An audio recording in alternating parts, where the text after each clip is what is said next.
دعاة رب السماء يا من صنعتم في الأرض نورا يا قلوبا فيها الوفاء بشراكم। Hi guys, আসসালামু আলাইকুম। আবার চলে আসলাম। তো আজকে আমরা একটি ডাই ফাইটার এয়ারপ্লেন বানাবো। তো প্রথমে আমি একটি A4 সাইজের কাগজ নিয়ে নিলাম।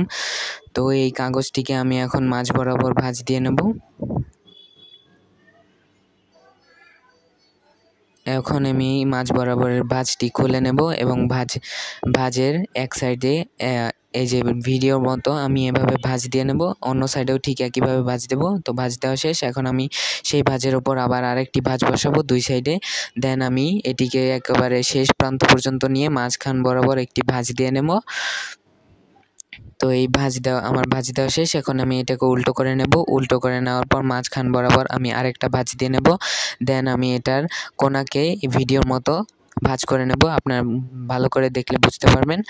এখানে আমি ওই কোণাটাকে এখানে সমান করে নিয়ে ভালোভাবে দেন আমি ওই সাইডের এই কোণাটাকে আমি ভালোভাবে ভাঁজ করে নেব এবং অন্য সাইডেও ঠিক একইভাবে করব। তো এই যে আমার করা শেষ। এখন আমি এটাকে খুলে তারপরে এটার যে ভাঁজ আছে সেই ভাঁজ বরাবর এটিকে উল্টো করে ভাঁজ দিয়ে দেব। দেন মাঝখান বরাবর আরেকটি ভাঁজ করে নেব। দেন মাঝখান বরাবর আরেকটি ভাঁজ করে নিয়ে আমি প্লেনের দুই সাইডে দুটি পাখা দিয়ে নেব ভাঁজ করে ভিডিওর মতো। তো এখানে আমার ভাঁজ দেওয়া শেষ। এই যে আমার ভাঁজ দেওয়া শেষ। তো কেমন লাগলো সবাই কমেন্টে জানাবেন। আজকে এই পর্যন্তই, দেখা হবে অন্য কোনো ভিডিওতে। Bye bye.